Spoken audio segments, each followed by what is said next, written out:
थाने में परिवहन मंत्री प्रताप सरनाईक ने पत्रकारों से बातचीत में कहा कि नागरिक कल्याण और विकास कार्य चुनाव में अलग है। मंत्री ने बताया कि मतदाता सूची 10 जनवरी को प्रभाववारी जारी होंगी और आचार संहिता 15 से 20 जनवरी तक लागू हो सकती है। उन्होंने यह भी कहा कि शिवसेना 365 दिन जनता के लिए सक्रिय रहती है। चुनाव चाहे आज हो या कल, पार्टी तैयार है। ईवीएम पर विश्वास जताते हुए सरनाईक ने कहा कि मशीन पूरी तरह सुरक्षित है और किसी तरह का हेराफेरा संभव नहीं है। थाने में महायुक्त को 75% से अधिक सीटें मिलने की संभावना है। उन्होंने विपक्ष के आरोप पर भी जवाब दिया और कहा कि पार्टी जनहित और विकास का कार्य निश्चित करेगी। एकनाथ शिंदे साहेबांनी ह्या ठाणे महापालिका हद्दीतील कोहळा माजिवडे विधानसभा मतदारसंघासाठी भरपूर मोठ्या प्रमाणे निधी उपलब्ध करून दिला होता आणि त्या निधीतून ह्या वर्तकनगर परिसरातीलच त्याचबरोबर वसंत विहार, लोकपुरम, म्हाडा वसाहत आणि घोडबंदर परिसरातील वाघवेळ गाव, आनंदनगर, भाईदरपाडा, नागला बंदर ह्या परिसरामध्ये अनेक विकास प्रकल्प आता मंजूर झालेले आहेत। त्याचं काही भूमिपूजन झालेलं आहे, काही प्रकल्पांचं लोकार्पण झालेलं आहे। अनेक तरण तलावाचं आज आम्ही लोकार्पण करतोय, फुटबॉल टर्फचं लोकार्पण करतोय। आता ह्या वर्तकनगर मध्ये सामाजिक बांधिलकी जपण्याच्या दृष्टिकोनातून आम्ही हा फार दिघे साहेबांच्या माध्यमातून ह्या ठिकाणी वारकरी भवन आधी उभारलं होतं, त्या वारकरी भवनाची परत पुनर्निर्मिती आम्ही करतोय। करोडो रुपयासाठी निधी शिंदे साहेबांनी उपलब्ध करून दिलेला आहे। आमचा जो वारकरी संप्रदाय आहे त्या संप्रदायाला ज्या ज्या काही सुविधा पाहिजे आहेत त्या सुविधा देण्याची भूमिका एकनाथ शिंदे साहेबांची असल्या कारणानं, परिवहन मंत्री म्हणून माझी असल्या कारणानं आणि आमच्या राज्य शासनाची असल्या कारणानं त्यांना ज्या ज्या सुविधा ह्या परिसरामध्ये पाहिजे त्या सगळ्या सुविधा देण्याचा आमचा मानस आहे आणि तशा प्रकारची आम्ही तरतूद करून आज याचं भूमिपूजन केलेलं आहे। ठाणे महानगरपालिका हद्दीतील हे वारकरी भवन गेल्या अनेक वर्षापासून सुपरिचित आहे सगळ्यांना, म्हणजे लोकमान्य नगर, शास्त्रीनगर, वर्तकनगर व आसपासच्या परिसरातील जनतेला आणि प्रामुख्याने आमच्या वारकरी संप्रदायाला त्याचा मोठ्या प्रमाणात फायदा होत असतो। वर्तकनगर मध्ये एक समाज मंदिर जुनं जे होतं ते समाज मंदिर मोकळीस आलं होतं, ते तोडून आज एक दुसरं समाज मंदिर मी माझ्या निधीतून बनवलेलं आहे, त्याचंही लोकार्पण करतोय आणि विविध प्रकल्प आहे, उद्यानं आहेत। म्हणजे ठाणे महापालिका हद्दीतील सर्वसामान्य जनतेला ज्या काही सुविधा पाहिजे त्या सुविधा ह्या विकास प्रकल्पांच्या माध्यमातून मी देतोय आणि ह्या परिसरातील जनतेने मला एकदा, दोनदा, तीनदा नव्हे तर 4 वेळा या विधानसभेवर पाठवल्या असल्या कारणानं समाजातील सगळ्या स्तरातील सगळ्या जनतेला ज्या काही नागरी सुविधा हव्यात त्या सुविधा देण्याचा माझा प्रयत्न आहे। त्या माध्यमातून आज सगळे लोकार्पण आणि भूमिपूजनाचा हा कार्यक्रम आहे। सर, लवकरच आता महानगरपालिकेच्या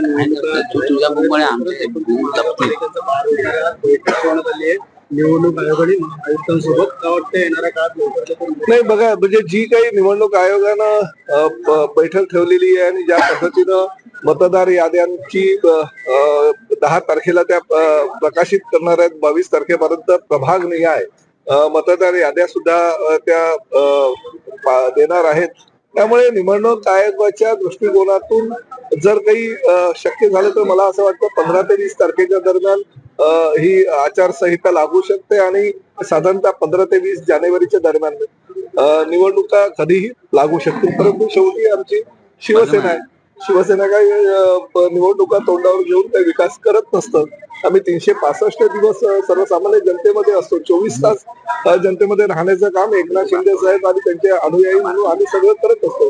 त्यामुळे निवडणुका आज लागल्या काय, उद्या लागल्या काय किंवा परवा लागल्या काय आम्हाला त्याने काही फरक पडत नाही। आमचे शिवसैनिक हे 365 दिवस निवडणुकीला सामोरं जायला सज्ज असतात। मात्र निवडणुकीमध्ये पाहायला गेलं गोगावले तत्परे आमने सामने राहणार पाहिजे, काही ठिकाणी ईव्हीएम मशीन बोर काही आणि लक्ष्मी दर्शन अशा प्रकारचा आपल्याला समोर आलं। मात्र 21 तारखेला आता निकाल जो आहे तो शेवट बघा, नगर परिषदेच्या निवडणुकीच्या माध्यमातून तळागाळातला हा कार्यकर्ता आपलं नशीब आजमावत असतो। राजकीय संधी त्याला मिळाल्यानंतर तो ते संधीचं सोनं करण्याचा प्रयत्न करत असतो। काही ठिकाणी आम्ही महायुतीमध्ये लढलेलो आहे, काही ठिकाणी वेगळे लढलेलो आहे, काही ठिकाणी भारतीय जनता पक्षामध्ये युती केलेली आहे, तर काही ठिकाणी आमच्या अजितदादांच्या राष्ट्रवादी काँग्रेस पक्षामध्ये युती केलेली आहे। त्यामुळे संमिश्र प्रतिक्रिया ह्या राज्यातून सगळ्या ठिकाणच्या आहेत।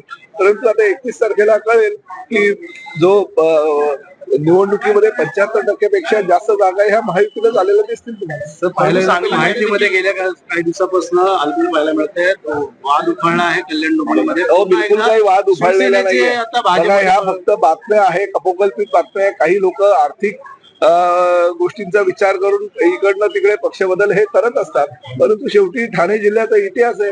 मुख्यमंत्री म्हणून काम करत असताना एकनाथ शिंदे साहेबांनी जो काही या जिल्ह्याचा विकास केलेला आहे आणि आज उपमुख्यमंत्री असताना ते ज्या पद्धतीनं सर्वसामान्य शिवसैनिकांनी सर्वसामान्य जनतेला न्याय देण्याचा प्रयत्न करतायत, हा जिल्हा जो आहे तो आधी धर्मवीर आनंद दिघे साहेबांचा बालेकिल्ला होता, तर तो आता एकनाथ शिंदे साहेबांचा बालेकिल्ला आहे. कोणी किती इकडनं तिकडे उड्या मारल्या तरी एकनाथ शिंदे साहेबांना आणि शिवसेनेला काही फरक पडणार नाही. या सर्व महापालिकांवर शिवसेनेचा भगवा फडकल्याशिवाय राहणार. मात्र भाजपचं म्हणणं आहे की तुम्ही एक जरी पक्षप्रवेश केला तर आम्ही 4 करू असं त्यांचं म्हणणं आहे.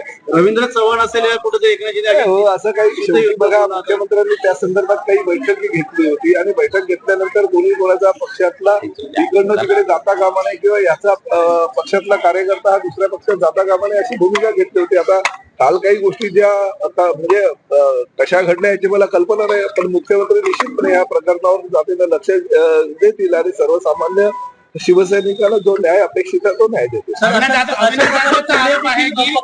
जाधव यांचा आरोप आहे की आपण 1000 कोटी राष्ट्र तो नगर परिषदेमध्ये वाटलेला आहे. महायुतीमध्ये कुठेतरी रणनीती सुरू आहे, घुसखोस सुरू आहे, त्यामुळे ही युती त्यांच्यामध्येच आहे. कशा पद्धतीने येणार नाही. मी तुम्हाला एक गोष्ट सांगू का, बघा ह्या नगर परिषदेच्या निवडणुकीमध्ये फक्त आणि फक्त राज्यामध्ये 3च नेते फिरत होते. एक राज्याचे मुख्यमंत्री म्हणून देवेंद्र फडणवीस भारतीय जनता पक्षाचा प्रचार आणि प्रसार करत होते. अजितदादा पवार राष्ट्रवादी काँग्रेसच्या उमेदवारांना विजय करण्याचं आवाहन करत होते. तर एकनाथ शिंदे साहेब पायाला ढेगरी बांधून 53 सभा त्यांनी पुढल्या गेल्या 10 दिवसामध्ये घेतलेल्या हा सुद्धा एक इतिहास आहे. त्यामुळे कुणीही काही वल्गना करू नये. त्यांना जर असं बोलायचं असतं तर त्यांनी त्यांच्या कार्यकर्त्यांच्या निवडून येण्यासाठी कोण उतरलाय मला सांगा. ठाकरे बंधू कुठे प्रचारात दिसले नाही, काँग्रेसचे नेते प्रचारात दिसले नाही, शरद पवारांचे सुप्रियाताईपासून कुठेही प्रचारात दिसले नाही. यांनी सर्वसामान्य कार्यकर्त्यांना वाऱ्यावर सोडून दिलं होतं. आम्ही मात्र आमच्या कार्यकर्त्यांना बळ दिलं आणि त्या बळामुळे सगळीकडे आमचे जे पदाधिकारी आहेत, कार्यकर्ते आहेत, ते निवडून येणार. आता निवडून येण्यापूर्वी पैशाचा वगैरे वापर केला ही त्यांची जी वल्गना आहे ती 21 तारखेच्या निकालानंतर काय ते म्हणतात हे स्पष्ट होतं. उद्धव ठाकरे म्हणतात की आपापसातच भाजपाची मारामारी सुरू आहे गद्दार लोकांची आणि त्यातच माहिती निवडणुकीचा जो निकाल आहे कसा असणार हा निवडणुकीचा कौल हा पूर्णपणे महायुतीच्या बाजूचा असेल. ह्यांनी प्रचारामध्ये जर उडी मारली असतील तर त्यांना तो नैतिक अधिकार होता. आता त्यांना काही नैतिक अधिकार राहिलेला नाही. धाड टाकण्याचं काम सुरू आहे आपापसात. काही नाही धाड टाकण्याचं, चुकीचे जे करत काही असतील ते काही गोष्टी होत असतील, परंतु तसं काही धाड वगैरे टाकलेलं नाही. काही गोष्टी ज्या सांगोल्यामध्ये घडलेल्या आहेत त्या सांगोल्यामध्ये सगळ्याच पक्षाच्या उमेदवारांच्या घरात ऑफिसवर धाडी टाकलेल्या आहेत. त्यामुळे असं चुकीचं काही नाहीये. निवडणूक आयोग त्यांच्या पद्धतीनं काम करतो.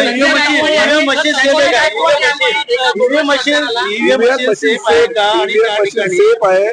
जेव्हा ईव्हीएम मशीन मध्ये लोकसभेमध्ये यांच्या उमेदवारांना जास्त ताकद मिळाली होती, जास्त मतं मिळाली होती, तेव्हा ईव्हीएम मशीन योग्य होती आणि विधानसभेला यांच्या उमेदवारांना कमी मतं पडली आमच्या लाडक्या बहिणींमुळे. त्यामुळे ईव्हीएम मशीन लगेच चुकीची आहे. एका वेळेस एक निर्णय घ्यायचा आणि बोलायचा, दुसऱ्या वेळेस दुसरं बोलायचं हे योग्य नाही.